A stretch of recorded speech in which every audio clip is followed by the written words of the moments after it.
caught my cheating, controlling BF red-handed, played the long game, and burned his life to the ground with receipts.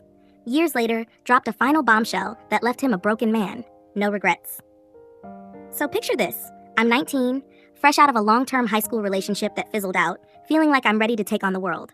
I'm scrolling through MySpace, yeah, it was that era, and I stumble across David, short for Douchenozzle, my junior high crush who I'd mooned over since I was 12. He was that guy, charming, a little cocky, with a smile that could melt your brain. I'd always been too shy to make a move back then, but now, single and bold, I slide into his DMs like, hey, remember me? Always had a thing for you.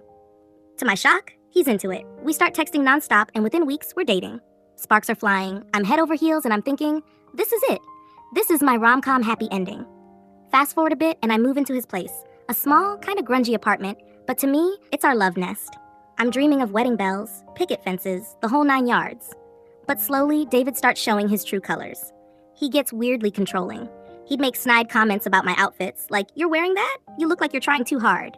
He'd sulk if I hung out with my friends, saying they were bad influences. He even started nitpicking my body. My hips were too wide, my hair was too plain. I was young and naive, so I internalized it, thinking I needed to fix myself to keep him happy. Red flags? Nah. I saw a whole circus and called it love.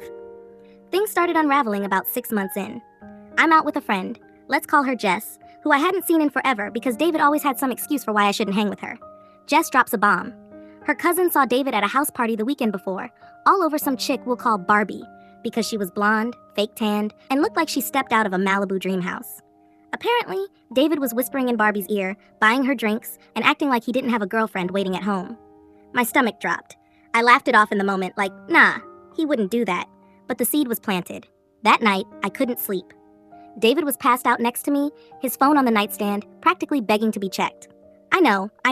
Snooping's bad, but my gut was screaming. I grab his phone, heart pounding, and start scrolling through his texts. Jackpot. There's a whole thread with Barbie full of flirty messages, winking emojis, and plans to meet up again. The kicker? A text from her saying, last night was fun. When's round 2? I felt like I'd been punched. I sat there in the dark, tears streaming, reading every word, each one like a knife. But then, something clicked. I wasn't just sad, I was pissed. This jerk wasn't about to break me. Oh no, he was about to regret ever meeting me. Now, here's where the revenge kicks in.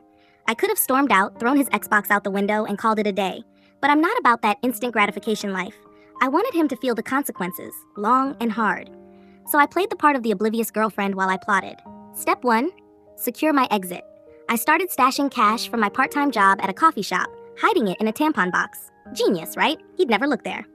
I quietly reached out to an old high school friend who had a spare room in her apartment and lined up a place to crash. Every day, I'd pack a few things, clothes, books, my favorite mug, into a backpack and drop them at Jess's place, claiming I was decluttering. David didn't notice a thing. He was too busy texting Barbie. Step 2, gather the evidence. I'm no tech wizard, but I figured out how to screenshot his texts and email them to myself. I even found some spicy pics he'd sent Barbie.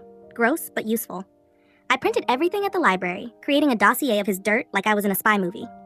I also noticed he'd been using his work email to flirt with her. Dumb move, David, so I made a mental note of that.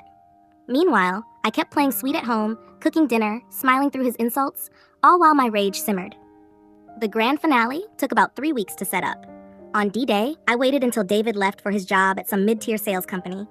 I packed my last bag, left my key on the counter, and got to work. I'd bought a stack of envelopes and stamps, and I stuffed each one with copies of the texts, photos, and a typed letter explaining how David was a cheating, manipulative loser. I mailed these to his mom, who adored me, his older sister, who never liked him, his best friends, and, here's the spicy part, his boss. I addressed one to HR department for good measure. I also tracked down Barbie's boyfriend on Facebook, small town, easy to find, and sent him a polite message with a few key screenshots. Thought you should know, I wrote. Mic drop. I moved into my friend's place that day, blocked David on everything, and waited for the fallout. I didn't have to wait long. Jess called me the next day, cackling. Apparently, David's mom had called him in tears. His sister posted a vague book about disgusting family members, and his boss had called him into a meeting. Rumor was he got a write-up at work for inappropriate use of company resources. Barbie's boyfriend dumped her, and she was apparently livid, blowing up David's phone. Jess's cousin had the tea.